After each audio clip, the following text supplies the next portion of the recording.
社会のレールから外れた元英語の偏差値28の24歳無職が半年後に控えたワーホリのために英語を習得するドキュメンタリーの第1本目になります。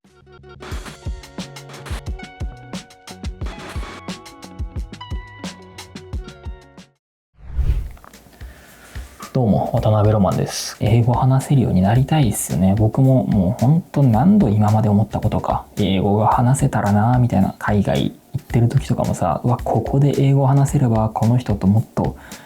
深い話ができるのに、自分の英語力が足りないばかりになんかすごい浅瀬な会話で終わってしまうみたいなことって本当によくあって、エジプト行った時とかもアイルランド人の人に話しかけられて、でどこ出身なのって聞いたらアイルランドって言われて、なんか僕はそれがアイルランドなのかアイスランドなのかよく分かんなくて、そうなんだみたいな謎のなんかその変な空気になって終わったりとか、そういう苦い経験って誰しもあると思うし、僕ももう数えきれないぐらいあるんですけど、それをねもう打破したい。僕はですねこれから2ヶ月後に会社を辞めるわけですよね。それに関しては別の動画で詳しく語ってるんで、そちらを見ていただければなと思うんですけれども、差し当たって英語が必要になると。なんなら僕のこれから出していきたい動画のテーマっていうのは、海外の人たちをメインにしたテーマで動画を出していきたいと思っているし、海外における自分の人生とかそういうのをテーマに動画を出していきたいと思っているわけなんで、絶対に英語が必要になると。でも現状あんまり話せないっていうわけなんで、英語を習得しなきゃならんわけですよ。でもただ俺が英語の勉強するぐらいだったら、もうそれを動画にしちゃおうと。動画にしちゃえば僕自身サボらなくなるし、同じように、そういう海外で挑戦したいとか、なんか自由に英語を使って仕事をしたいみたいな人のためにもなるかなっていうふうに思いまして、この企画を撮影することにしました。っていうのもやっぱりなんか最近流行ってる系の英語学習ってすごいお金かかるの多くないですか？なんかビジネススクールみたいな感じでコンサルみたいな人がついて英語学習していく系のやつって、もちろん僕はそれもいいと思うんですけど、でも言語学習ってそういうことじゃないだろうっていうふうにもちょっと思ってるところがあって、言語ってそんなに高尚なハードルの高いものじゃなくて、誰でもいつからでもどうやったって学習できるものだと思うんですよ。要するにお金がなくても言語って学べるだろうっていうことを、自分の身をもって示したいっていうふうに思っている次第です。もちろん2ヶ月後から僕は会社を辞めて無職になることが確定しているので、単純にお金がないっていう問題ももちろんあるんだけど、それはちょっと秘密として。で、まずゴールなんですけど、半年後にオーストラリアでワーホリに行くので、それまでに英語力を鍛えて、向こうで仕事を取ったり、向こうで取材をして動画を撮ったりできる状態になる。これがまずゴールですね。なんで、僕がやろうと思ってるのは、ある程度初対面の人とも、自分の人生についてとか相手の人生についてディスカッションができる状態。これがまず僕のゴールですね。で、今一応半年後とは指定したんですが、ちょっとこれはね前後するかもわからん。ただ一旦半年後とさせてほしい。わかりやすいから。なぜならこれから海外でたくさん取材をして動画にしたり文章にしたりするにあたって、どうしてもやっぱり英語が必要になるので、学ばなきゃいけないっていうのが僕の動機ですね。今日が5月の10日なので、半年後だと11月の10日ですね。11月の10日の段階で初対面の外国の人とお互いの人生についてある程度のディスカッションができている状態を目指します。で、そこまでの間、毎月必ず進捗動画を出します。今こういう感じで学んでますとか、今月はこのぐらいできるようになりました。課題はこんな感じです。みたいな進捗を必ずアップロードすることにします。で、一応僕の英語の勉強遍歴をお話ししようと思います。僕はですね、以前動画でも喋ったことがあるんですが、中学校の頃、英語の偏差値28っていう、とてつもなく低い数字を叩き出したことがあるぐらい、もともと英語はすごい苦手だったんですよね。で、そこからいろいろあって猛勉強した結果、慶応大学に合格するっていうところまで行ったんですよ。でもかといって、じゃああの大学に受かったから英語が話せたかっていうと、全くそんなことはないんですよね。これがやっぱり日本の英語教育の問題点でもあると思うんですけれども、受験で英語を勉強したからといって話せることには全くつながっていかないんですよ。で、そのまま大学に入って特に英語の勉強したりもせずに、何年か経った後、2年前ですね、2024年にちちょっと一年発起して英語の勉強しようと思った時期がね、2ヶ月ぐらい僕はありまして、で、その時期に、やってたんですけど、そっから結局2年ぐらいずっとサボって、今まで来ちゃっているっていうのが僕の遍歴になります。じゃあ実際どのぐらい僕は話せなかったかっていうと、2年前に僕が英語の勉強をし始めた時に、撮っていた動画があるんで、それを、これからご覧いただこうと思います。Day 1、I speak English from today because I want to improve my English speaking skill and listening skill. So from today I take my speaking video by this phone. Yeah. はい、っていうのが、僕の英語の最初の状態でした。かなりひどいですね。今見てもやっぱりちょっとひどい、言葉が出ないっていう感じです。で、そっから2ヶ月ぐらい英語の勉強して、どのぐらいのレベルになったかっていうと、こんな感じ。Have you played any Pokemon games? Which ones can you explain? I used to play the game called Pocket Monster Pearl. But to be honest, I loved to play the game called Dragon Quest more than Pokemon. So I don't know much about the Pokemon. But you have tried, you used to play the Pokemon games. Yeah, yes. But did you also enjoy or no? Yes, I enjoyed the Pokemon. You also as well. enjoyed the Pokemon. Yes, but however, I prefer Dragon Quest than Pokemon. Yes. Yeah. Why? What is the difference between the Pokemon and the Dragon Quest? Why you like more the Dragon Quest game? My father played Dragon Quest when I was a child, so I was influenced by him. I see. So you were influenced by your father. Yes, exactly. But who are the biggest Pokemon fans you know? And why would you say that that person is biggest fan? I have a friend who loves Pokemon very much. He still remembers all kinds of knowledge about Pokemon. So he's the biggest fans of Pokemon, I think. And until now, he is still playing? Yes. で、そこからじゃあ2年間経った今、僕の今の現状の英語力がどんなもんかっていうのは今からテストしていこうと思います。さあ、というわけで僕の現状の英語力を測っていこうと思うんですけど、僕の最終ゴールである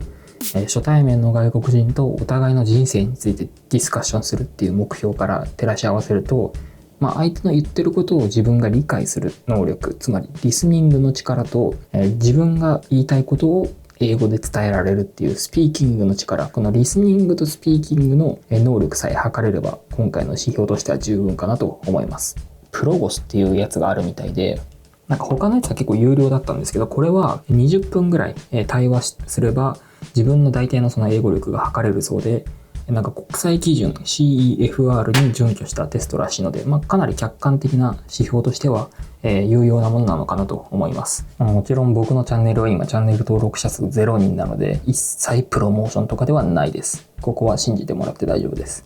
チャンネル登録者数0人のチャンネルにプロモーションなど来るはずがないので、そこはね、安心していただければなと思います。あくまでも、調べた感じ、これが一番客観的な指標として良さそうだったんで選んだというだけです。というわけで早速テストやっていこうと思います。ちょっと久しぶりに英語を話すっていうか、やるんで緊張しますね。ほんとぶっつけ本番で一発勝負でやります。What fruits do you like? I like ramen. I eat ramen once 3 months. especially I like miso ramen. And I like What time do you get home? What do you think is the most difficult job in the world?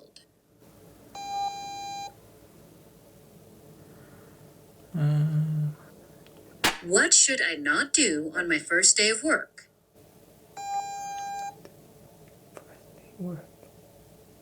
What should I not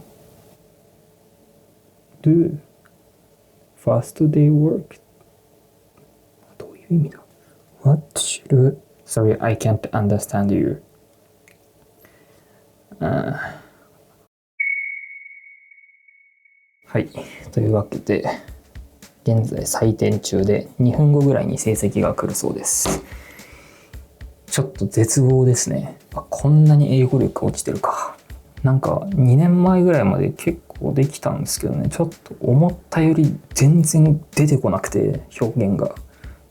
で、相手が何言ってるのかも聞き取れるじゃ聞き取れるけど、なんだろうな、意味の理解までいかない感じ。ちょっとこれはまずいな。これはまずいな。はい、結果が届きました。今回の僕のテスト結果なんですけど、見えるかな？ A2 のハイっていう評価みたいです。でこの A2 のハイがどのぐらいのレベルかっていうと、一連の簡単な単語、フレーズ、文章を使い日常生活に関連した話題について話すことができます。いや、できてたか？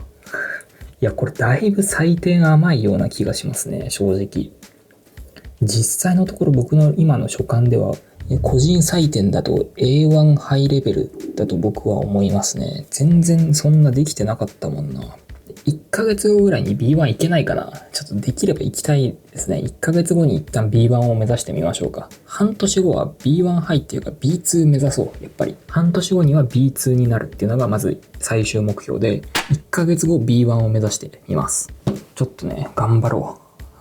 これはね、結構まずいよ。ということでですね、ちょっと闇雲に勉強するわけにもいかないので、一旦今の自分に必要な勉強をちょっと細分化して、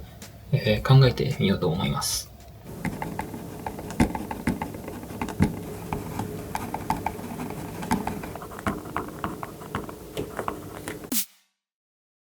さあ、というわけで僕の最終目標から逆算して自分がやるべきことを考えてみたので、ちょっとその作戦を共有しようと思います。有識者の方はなんかここが微妙だから直した方がいいよとかあれば適宜コメント欄で修正いただけると非常にありがたいです。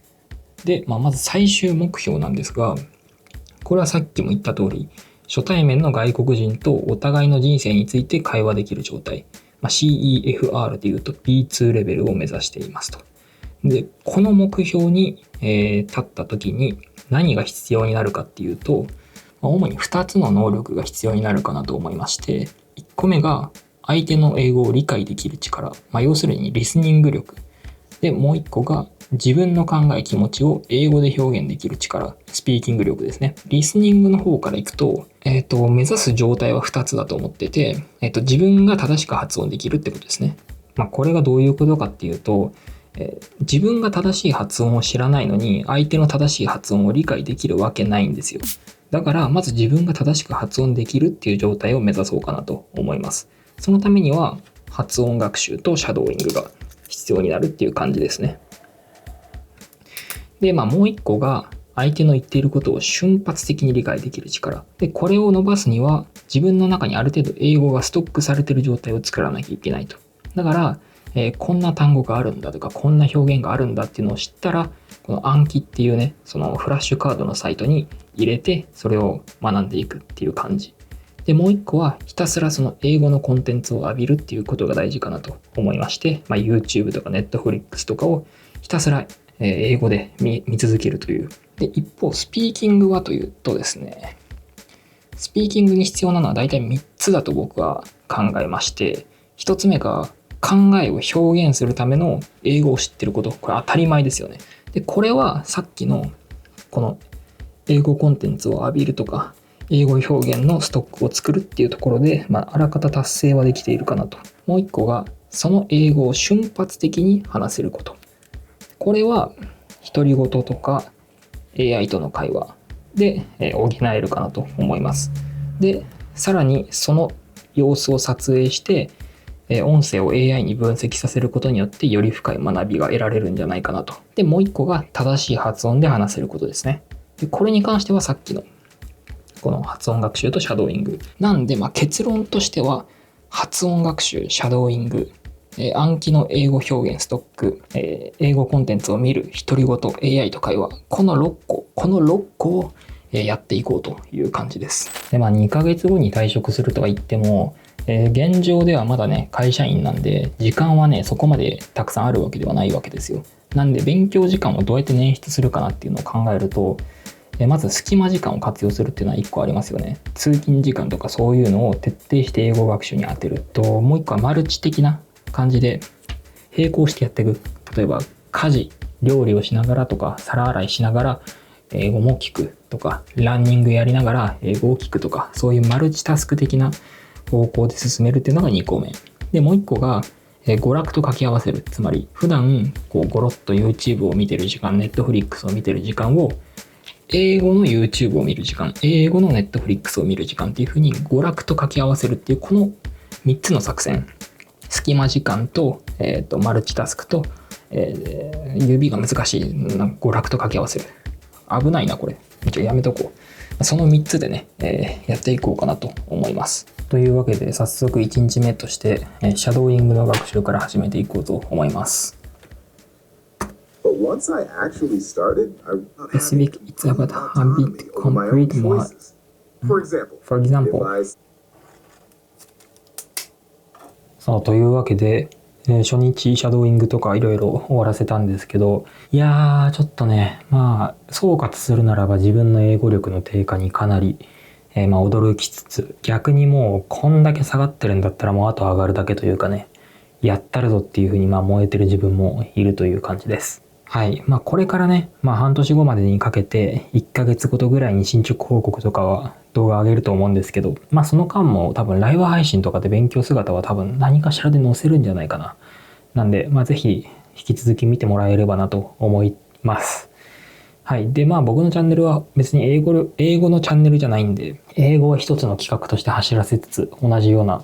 別のドキュメンタリーも作っていこうと思うんでね、ぜひそういうのに期待してチャンネル登録とかしていただけると本当にありがたいです。そして最終的には旅のチャンネルをね、僕の中で新しくアップデートして、新たなものを作っていくっていうのが、目標ではあるんでね、そっちの方も、ちょっとそっちはね、すぐには動画出せないと思うんですけど、概要欄にノートと、もう一個の旅のチャンネルは載せておくんで、ぜひ興味のある方は見てください。じゃあ今日はこんな感じです。仕事が終わりました。2時間ぐらい残業してかなり疲れましたが、